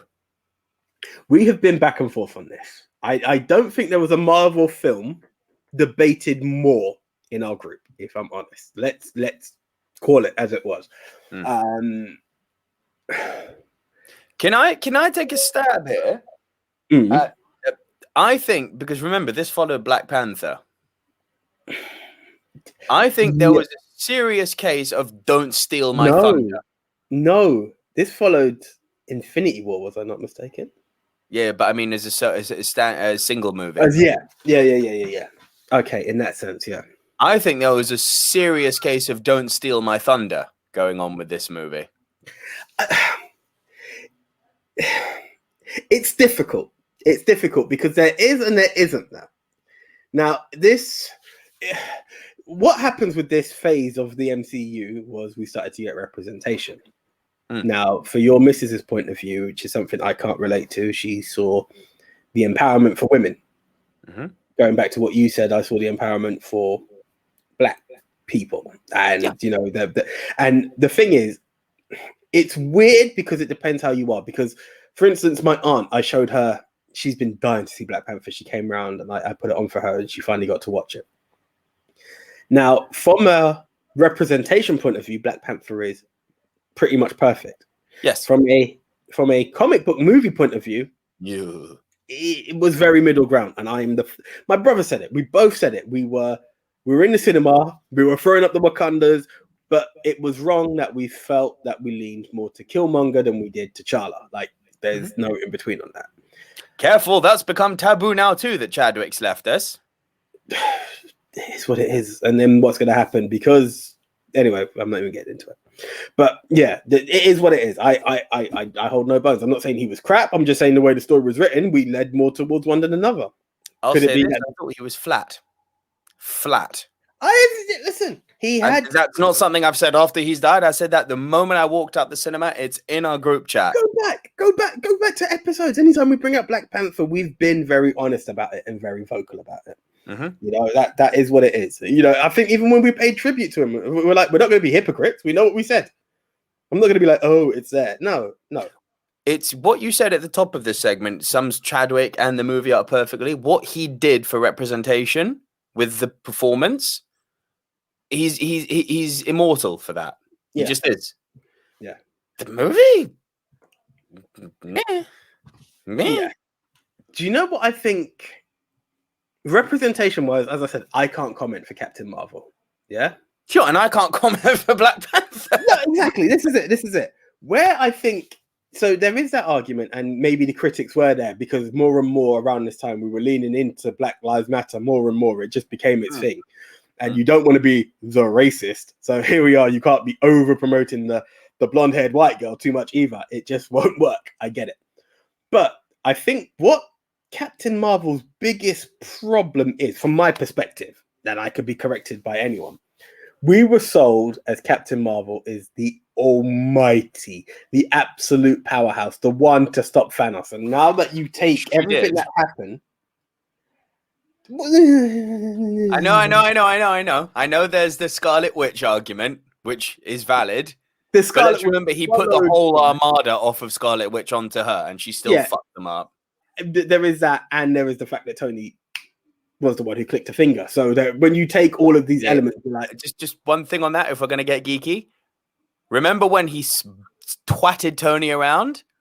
Tony moved. He headbutted Captain Marvel, and she didn't flinch. I get it, bro. But what I'm getting, him. You remember that look? He was like, "Uh-oh." Yeah, no. All of this is cool, and this is even though, and everyone said it, she was a glorified Uber driver, because all she really did in the beginning was just bring Tony back to Earth. Like, these are the problems. And I think with the film Captain Marvel, people took a while. That like it's a bad thing, though. Listen, I'm just saying. No, I know people said that, but it's such a weird thing. It's like when you say to someone, I really like Lamborghini, and they say, oh, but it's made by Volkswagen. It's like, why is that an argument? Volkswagen are good cars. But even if your primary car wasn't that, but then the other car that you're making is for the... When you get Xfinity Internet, Flex is included free. And finding what to watch on TV is now as easy as popcorn. Show me my favorites. Yes! Live soccer. This is how easy it is to find my favorite content. All in one place. And for Xfinity Internet customers, it all starts at free with Xfinity Flex. This is a way better way to watch. Learn how to get a great offer on Xfinity Internet. Plus, add a free Flex 4K streaming box. Go to Xfinity.com, call 1-800-XFINITY, or visit a store today. Restrictions apply. The air we breathe, the water we drink, the soil that grows food for our families. These basic elements are essential to healthy, happy lives. America's corn growers think so too. Across the country, they're pitching in every day and doing the work to produce food and fuel that is healthy in a sustainable way. Go to ncga.com to learn more about how corn farmers grow a more sustainable future for us all. That's ncga.com. Elite. Then go with it. Who cares? What the fuck? And it's like, so here's the thing, right? It's like, would people have preferred to see Tony die in space? No. Why is this a bad thing? She fucking brought Tony back to Earth. Like, it shouldn't be she's a glorified Uber driver. It should be thank fuck for Captain Marvel. Well, this is it. But going back to it, I think the backstory, while people are on the heels of how do we stop this fucker, no one wanted to go back to the 80s. I didn't have a problem with it. But because it didn't display, because in the build up to it, it's, ooh, wait for Captain Marvel. Captain Marvel's going to do bits. And then you're in the 80s and then you're getting this backstory. Release had a lot to do with it. Had she been released prior to Endgame or even Infinity War? And Black Panther. I cannot argue this enough. I really believe the Thunder were that there was such a kind of no. It's not your time. Look at our group, bro. Like whenever you brought up Captain Marvel, the first thing that people went on the defensive of was but Black Panther. It's like, but do you know what it is? Dare I say the narrative from you coming out, because I believe you saw it first, it was a very empowering film. Now, again, not my position, and even if I go back, I don't know if I still agree with the sentiment, but I was like, well, Wonder Woman done a lot more. Now, it's not for me to say it, but I've also had some women who were like, I did prefer Wonder Woman to it. So it's all to do on personal opinion. And again, I'm not the demographic. I can't comment. Like, white, blonde-haired female coming from a black-haired black man is completely, it doesn't get more separate than that. Like, it just can't happen. So it's not for me to comment. But I think because that empowerment is where we started to do the comparison. Whereas if you took two heroes, like Captain Marvel shits on Black Panther any day. Like, Vibranium's cool. She's got it all. She's got it all. But then Black Panther also had the luck of having to be featured in Civil War, which gave us a chance of seeing what his power was about. Everything needed to be squeezed in to Captain Marvel. So I think the anticipation in a world where we've just seen the snap, we've just seen Peter go, and we're like, why am I seeing the Terminator? Why am I seeing this? Why am I seeing Blockbuster? Like, it was really misplaced. And I think that is what really damaged it. Yeah, I'll listen to that argument all day long. I'll listen to that, you know. Maybe it's a personal thing, but you have to remember, the two closest people I have in my life, family aside, are obviously Anya and you. You represent, in terms of comic books, like, you represent Black Panther. She represents Captain Marvel. So I've got some sort of, close-knit affinity with the both of you, obviously. And this isn't a blame on you or anything. But it's like when I left the cinema with her, having watched Captain Marvel, I really felt like happy that she'd seen that. And now in the scope of I have a daughter on the way, I cannot wait to show her that, if that makes sense. Do you know what it is? Like, let's be honest, like, for many people, Black Panther was a lot more, and this is me talking within the Black community. Like, for me, it was, again, I'm probably like you, like, from a comic book ground, you're like, okay. But when you see the elation that it puts to someone else, I know DJs who called their parties Wakanda following Black Panther. I'm sure I showed you that family who went to Cineworld dressed like the Dora Milaje. You can't take that away. Like, it's going to be all kinds of awesome. Yeah. I just wish there'd been more fanfare like that when Blade came out. Oh, mate. Mate. I know. But hey, this is the world we live in. But I honestly believe taking that thing apart, taking all those elements apart, 45%. Like, where I stand on I lean with the critics. I don't know if I'm at 80, but 45% is way too low for that film. Disgrace. Absolute disgrace. And when you see a movie which is actually objectively, take emotions and representation out of this, just break it down how the movie is made. Is it an accomplished movie? Does it capture the period well? Is the pacing good? Is the acting good? There are few, but are the action set pieces good? Is the interpersonal relationships between said characters that permeate the movie good? Is the script well written? Is the cinematography on point? Are the special effects good? Like, break down all the little granular... Is the music good? Break down all the granular details that make up a movie. Are the costumes good? We can keep going. There was nothing wrong with Captain Marvel, right? There might have been an elevated expectation, but as a movie... Which, for me, it doesn't matter if you're a critic or not. If you're going to jump on a reviewing platform, you need to have enough fucking brain on you to be able to break down a movie granularly if you're going to shit on it. Like, you need to tell me what you don't like about it on a granular level. Because to have an overall average score, 42%, means that there were some scores that were lower than that. And I've read some of these reviews, and I'm like, you didn't like it because you didn't like the character. Are you fucking kidding me with this?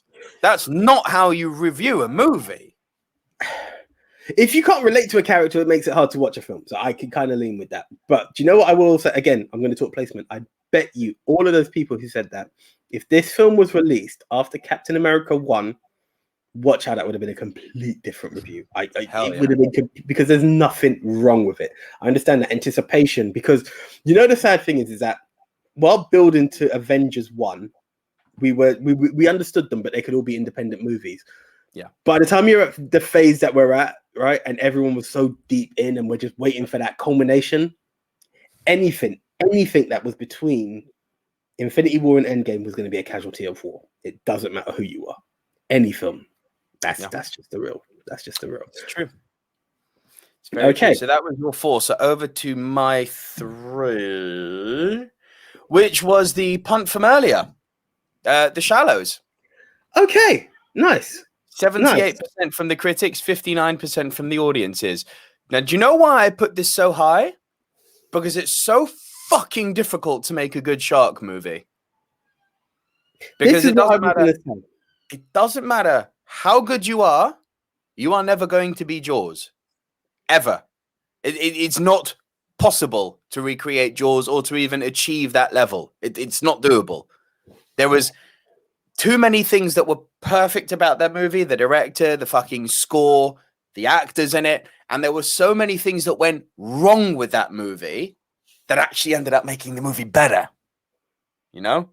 So you're never going to have that kind of perfect storm of mistakes and perfection coming together and making lightning in a bottle. It's never going to happen again. Which is why if ever we did a top 10 of movies that should never, ever, ever be remade, Jaws is number 1 on that list every fucking time, right? The Shallows, in the scope of a modern shark movie, which there have been many of, 47 Meters Down I actually thought was quite good as well, to be fair. But the Shallows was good. Like, in the modern day, you're not going to do the Jaws thing and not show the shark. You're going to show the shark, right? This is true. You're always going to show the shark because that's just what modern audiences want. And by product, it's also what modern audiences are going to be like, well, that's not very good. It's not like Jaws. It's like, you're never going to achieve Jaws again. So if you take Jaws off the table, this is definitely one of the better shark movies we've had. And if I'm not mistaken, was it? I mean, obviously there are a few other cast members along the way, but for the better part, it's a solo movie. Like, it's Blake Lively, a bird, and a shark. And Blake Lively does her part. She really does. And this is why I had a lot of fun with that film. I believe we gave it a very positive review when we did do that. And I wouldn't take it back. I think 59%, again, you have to take away Jaws. But just seeing it, again, you take it away, see it as a film of its own, but take it away from, even if you did want to compare it to Jaws, some of the crap that has been filled in between, this is bloody good. Yeah, I'm echoing what you're saying, but you know, it has to be said. The film is not bad. Whether you want to add Jaws, whether you want to remove Jaws, both ways, it's a good film. Yes. With the elements that you have to work with, a girl stranded on a rock, a lady, should I say, I don't want to sound offensive, right? Stranded on a rock from a surfing accident, and she's got a shark that is just circling around her, so there's no way to get back to shore. And she has this one, is it a seagull? It was a seagull? Yeah, I can't remember. Yeah, the seagull. And this is all you have got, and a surfboard. They really, and it has its tense moments to it.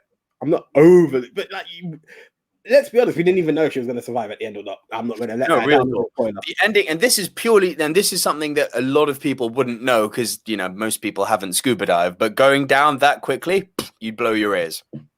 You blow your ears. There is no way you could descend that quickly without fucking harming yourself.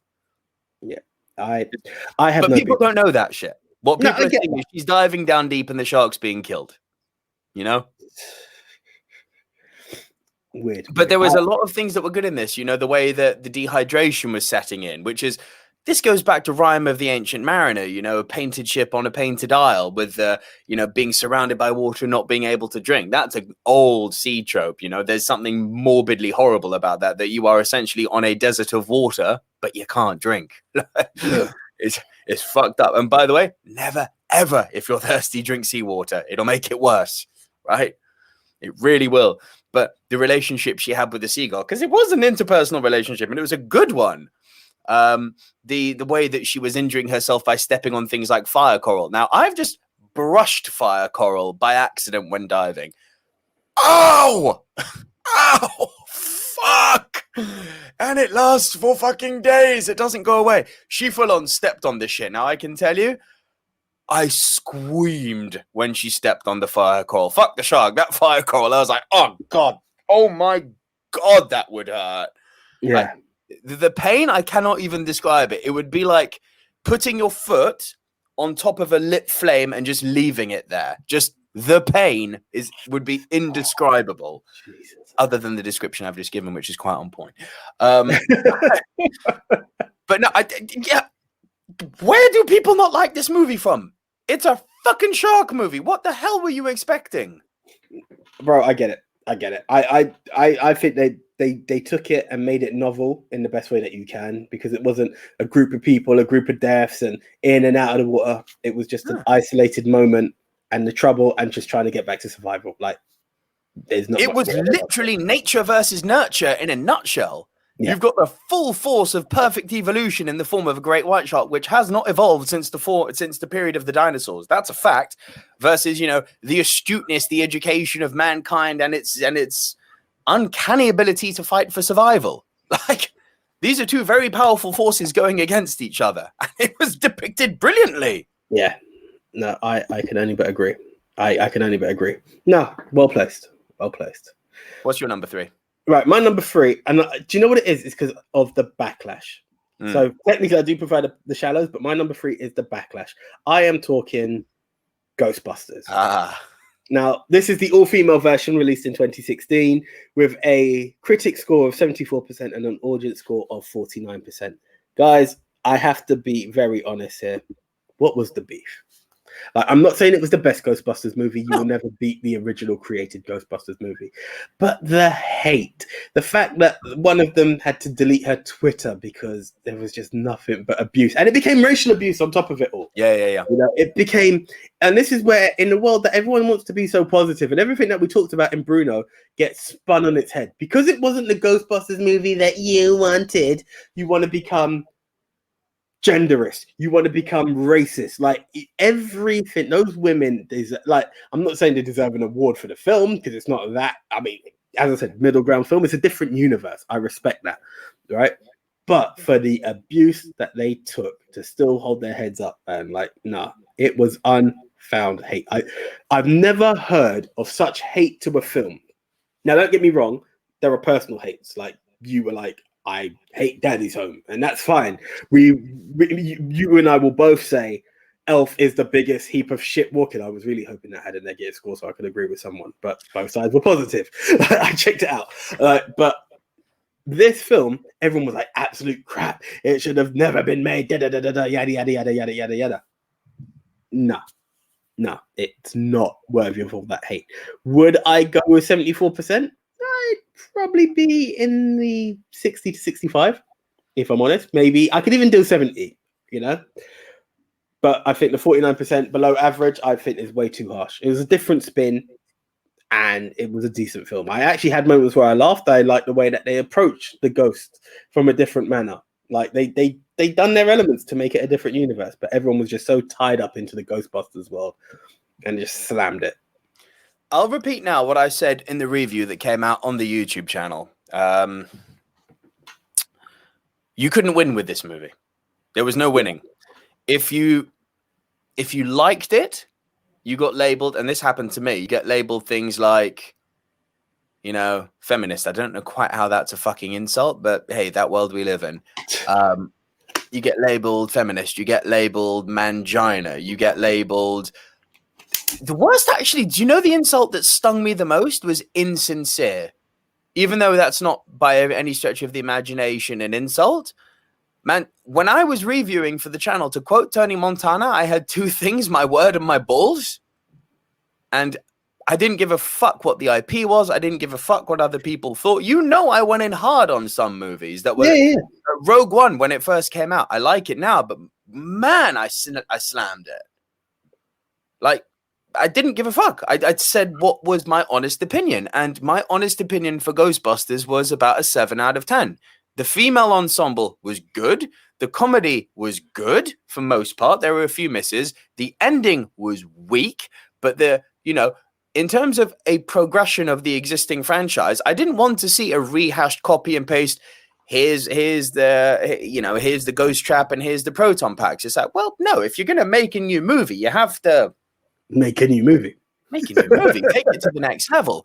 And yeah, they took it arguably a bit too far at the end. But some of the new ghost weapons, I thought, what makes me sad is I honestly believe if this had been the original cast fucking around with these weapons, people would have been like, oh, amazing. They're back. Ghostbusters are back, man. Yeah. I Harold, but they're back. Like, yeah. It's all hearsay and hypothetical because I can't base it on anything factual. But I believe it would have been greeted far better.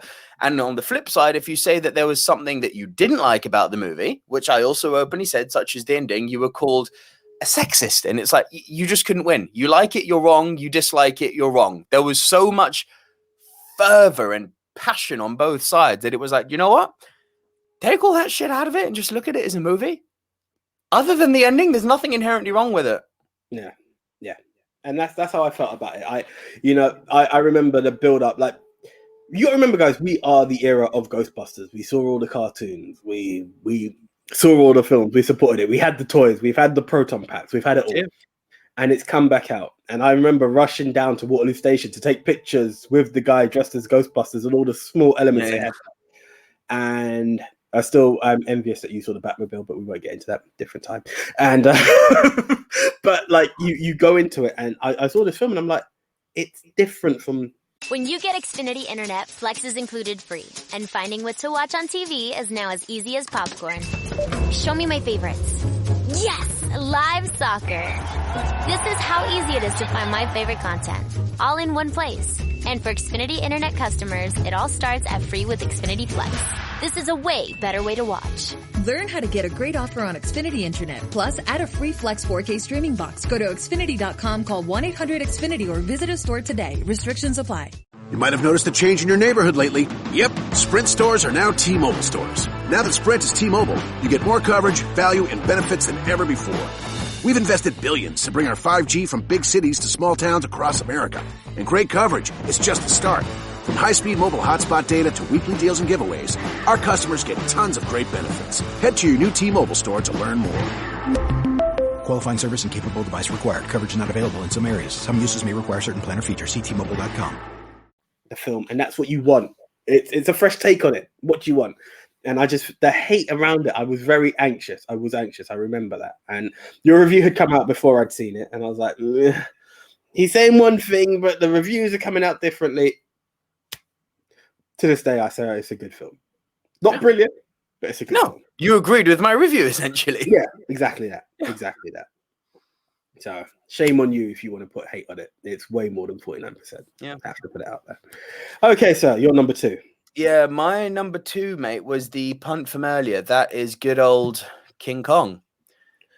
I knew this would hit you more than it hit me. I knew it. I understand it. Yeah, critic score of 84% and an audience score of rotten with only 50%. What I remember when this movie first came out back in 2005, I remember being on the train with one of my friends at the time called Ed, and he gave quite, I think, a fair summation of what people thought was wrong with this film. And his words were, it was too much. Now, to this day, that's never sat right with me, because you're talking about King Kong. Like, the very essence of King Kong is it's too much. You're talking about an ape on an island that time forgot that's got monsters and dinosaurs on it, depending on which period of history you watch the movie through. You watch the more modern ones, it leans more towards the monster stuff. You watch the old ones, it was basically monkey or gorilla and dinosaurs. It's what it was. You look at the old 1933 shit, which is what Peter Jackson's movie in 2005 essentially is. It's a love letter to the 1933 movie.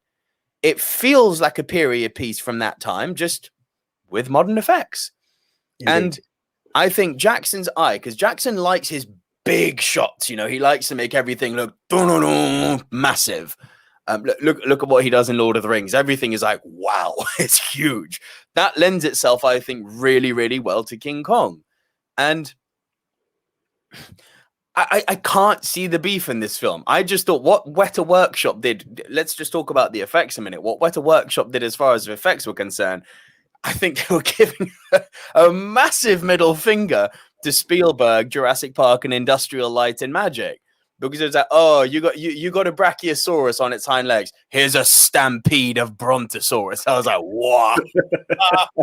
Fuck. Oh, you had a T-Rex beating up cars. Here's a T-Rex swinging on vines. I was like, I mean, it's mental. It's fucking mental. But it's a King Kong movie. Like, the fuck you expecting here? It is a movie about a gorilla on an island with dinosaurs. What did you want? You're not wrong. You're not wrong. One of those things, and I think it depends if you ever do your research going into a film. In terms of too much, it's length. There's a lot to take in that sense, and it's a lengthy movie. And with that, that's where you're like, it's not that you're not necessarily enjoying it, but it's because you're focusing, and it depends if this is your first. As you said, it's a love letter to the 30s movie. But if you're only familiar with King Kong by name, and then you're taking it in and you're like, hold on, there's not just a gorilla, there's dinosaurs, and there's this island. What happened to the Empire State Building? I just heard about the monkey on the Empire State Building. Like, you're like, what the fuck? So in that sense, if you're not au fait with the story of King Kong, it will blow you apart. And then you've got this, it's there, and then there's the coloring. And as you said, it's so grand that your eye is taking in so much. You're like, my God, my God, my God. And this is what I'm saying. For me, I wouldn't go with the 50% score. You have to be in anything to me personally, 60 to 75. Like, I can accept any noise from that. It's going to be higher for me. Yeah, no, I get it. You probably are on the 84, possibly even 90. No, yeah. Well, 84, 85 is where I'd be with this movie. Do you get what I'm saying? So I get it, but anything 60 plus, I can listen to because of different ways of absorbing the media. That is what I will give it. You know, as I said, I'm in that 70 range. 50% is people who I believe just weren't ready for it. They just weren't ready for what was coming, and that's what's blowing them. They literally just wanted to see the Empire State Building. Anything on top of that is, oh my God, why are you adding this? This is wrong. And then you'll get the uneducated, like, that's not what the movie's about. Well, it is. And that's the problem. Honestly, I can't say I've spoken to people, but this is just a mental judgment that I have. That people, I think what they're looking for, even though people have panned this movie time and time again, was like the Luc Besson Godzilla. Like, we just somehow the monkey ended up in the middle of town, and now we have to tackle the problem. I think that's what they wanted. So the fact that it's filmmaking, Luc Besson who did that abomination. It is. I'm sure it's. I'm sure it's him. No, I'm sure you're right, but just fuck. I thought. Should I fact check that? Because I don't want to bury the guy. Keep going. I'll fact check you on that one. I actually, that's the problem. I just feel like you can't. People think they know it. It's like, again, going back to the Flintstones. It's like sometimes you have an expectation of an IP, but you don't know the full background to an IP to be like, well, what do you want? Because if you look at going back to that Flintstones movie, you tick all the you look at what it has: Barney Rubble, Fred, this, that, the other. You know, Mr. Slate. It's all there. Dinosaurs being used as machines because that's what it was. It's all there. And then you have to insert a villain to make it a movie, not just an episode. And I think it's the same here. You're looking at King Kong. It's like anyone who doesn't know it, I would say goes back to the Chewits advert in the UK. I don't know. It's just like, that's all we ever know of King Kong. And then some people, dare I say it, will lean Donkey Kong. And all they're just seeing is monkey, damsel in distress. That's all they want from the film. Right. Anything else it's there, but they're just not unaware of it. Right on. Yeah. And was Roland, I right? Roland Emmerich, by the way. Okay. Why did I think it was Bissell? That's weird. I don't know why. But yeah, weird stuff. So that was my that was your number. I've done it again. Your number 2. Cool. Mm-hmm. This time I figured out a way to zoom out. Thank God for that. Okay, that was your number 2. Over to me. And my number 2 was the punt from earlier. Hail Caesar. With a critic score of 85% and an audience score of 44%. Now, I saw this film when we were doing Josh Brolin, and I had a lot of fun with it. I also revisited this film when we done meta movies and stuff like that. I actually don't know where the... Come again? Oh, it's meta. Fuck. Isn't it just? Movies about movies. Sorry, it wasn't meta movies. That wasn't the exact term. I don't know where the beef is. Like, no, this apparently was the film before I think our joint number 1 will be mentioned. I believe we're right. I believe it's a joint number 1. But this was the film that had the biggest percentage difference, like on Rotten Tomatoes again. Like, people just were split. The critics loved it. The audience hated it. I'm not sure. Like, I always seem to be just a bit below the critics myself. 70, or maybe I'm a 7 out of 10 guy. Who knows? But I'm like, I don't know if I'd be 85%. I can hit 80. I know it's 8. Yeah, 75, 80. Yeah, 75, 80 is my world on that. And I'm like, 44% is extremely harsh. Ridiculous. Extremely harsh. I have I don't know the grounds. I don't know what you were expecting, why you hated it, what you loved. What was it? Because I think, again, I always say it, when it comes to a review, and this is why I'm very difficult with reviewing stuff, you set a level of expectation. What was it you were expecting that made you say this is wrong? Because in terms of set pieces and acting, I don't think anyone was offbeat there. So now it's the story. I can make a guess, but even that guess is kind of what makes the movie purposefully great. But the plot is, and I say this with the keyword purposefully, the plot is purposefully disjointed as fuck. But that's the logic of it. Yeah. That's the point of it, though. But I mean, if you're not along with that disjointed plot and you're not seeing what the Coen brothers are doing with this, it can then make the movie feel like a drag to get through. Yeah. Because the first time I watched Hail Caesar, I liked it, but I was like, I don't know if I got it, but that was me being honest with myself. I was like, there's something here, and I don't know if I've got it. And then when I rewatched it, I was like, oh, this is good. This is fucking good. This is the thing. I think you have to be honest and be like, I don't get it, but it's not bad. Like The Big Short. The Big Short is a fantastic movie. I'm never going to be like, I know exactly what they're talking about. Like, maybe on second and third viewing, but no, first time I was no. Fair enough. This is what I'm talking about. Like, you can be like, this movie's smart, but I'm not going to say it's shit because it's too clever for me. That's it. No, I just thought Hell Caesar was very unjustly judged, and the difference was huge. Like, for me, and I'm going to say something monumentally unpopular here. For me, this is a much more accomplished movie than The Big Lebowski. I would go with that. We are on a fucking small island there, AJ. Many people will quote Lebowski as like their favorite film of all time, and I'm like, I don't get it. I don't get it. And again, maybe it's me. Maybe I have to go back. But I was like, and it sounds stupid as fuck. I'm very aware of this, but like I remember seeing Kingpin as a comedy bowling film, and I was like, I get that. And then I saw Lebowski, I was like, I think I prefer Kingpin. Like, maybe it's the timing, and I was completely off, but I was just like, So yeah, there we go. But hey, yeah. But just before we go on and reveal our number one, what was your worst? I didn't know how to actually do that in this remit. Maybe you did, but I'm like, how do you quantify worst? Because in both sides, we either agree with critics or agree with audience. It's based on opinion. How did you quantify worst? The movie that made me just angry that critics liked.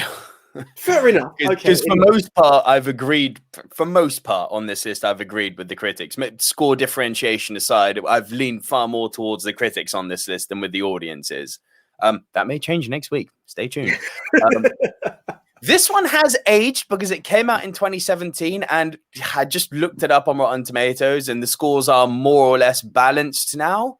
Like critics give it 92%, audiences give it 72%. But this film won an Oscar, which means it wasn't only loved by the critics, but it was also loved by the Academy. Audiences, for most part, when we put the question out on Twitter, did not like this movie. So there is maybe a good, big, large pool of people who don't necessarily even review movies on Rotten Tomatoes who really dislike this. The general feeling I get when I speak to people is, fuck that film. I think this film is the biggest piece of shit that has possibly ever won an Oscar. The Shape of Water. Oh, okay. Yes, I got my years confused because I think Moonlight was a bit split. But yeah, No. Listen, Moonlight, its biggest criticism that it gets from me is that it's Oscar bait. It was a movie that was made to win an Oscar. It lacks substance. It wasn't made for merit or for a cohesive story. It was made literally, let's win an Oscar. It just felt like, if you want to win an Oscar, here is a blueprint on how to do it. I get you. Shape Here of is Water. the 101 Oscar Winners for Dummies book. It's called Moonlight. It lacks soul for me, Moonlight, despite some great performances from people like Naomi Harris and Mahershala Ali. Great performances. But the story, I was like, oh, mate, for fuck's sake, could you be bashing me over the head more saying that you're campaigning here? La La Land, I never felt campaigned. You knew the critics who, especially the Academy, who love movies about the Academy, obviously, because it's vainglorious and self-fulfilling. They were obviously going to love it. So there's a cynical argument to be made that La La Land was made because it was a safe make. Sure, I'll listen to that all day long. La La Land moved me. Moonlight left me feeling cold as fuck. Shape of Water, I nearly fucking walked out of. I remember you saying this, and I'll be honest, it did come up on a list, and I didn't even want to look for the film because I remember how bad you described this film the last time you brought it up. That is honesty. It is a tremendous piece of shit. It is a tremendous piece of shit. Like, Uwe Boll would be proud of this movie. I'm going to put it out there and say I think Guillermo del Toro is one of the most fucking overhyped directors walking the planet. I'm a big fan of Pan's Labyrinth. Crimson Peak, whatever. even though it's big mechs smashing each other, it's not a good movie. Pacific Rim, fun, but whatever. Like this universal praise that Del Toro seems to get, I don't get it. Overrated as fuck. Yeah, but, I could listen to that. But this film could have been great, like, because it's essentially, I mean, it's a fucking retelling of Splash, essentially. It's what happens when mankind starts to experiment on nature. So, the overall narrative of leave nature alone, stop fucking with nature. I mean, that's an argument. That's a theme I'll be interested in all day long. And when this kind of merman, this aquatic thing that the design on it was perfectly unique, although it felt very much in the Del Toro world. Like, you could have put Fishman from Shape of Water directly into Pan's Labyrinth and it wouldn't have felt outside of its realm, honestly. Del Toro, I think, although his inventions are always very, very unique, they always feel like, yeah, that's clearly a fucking Del Toro invention. That's not a bad thing. He's got a stamp on his creative identity. That's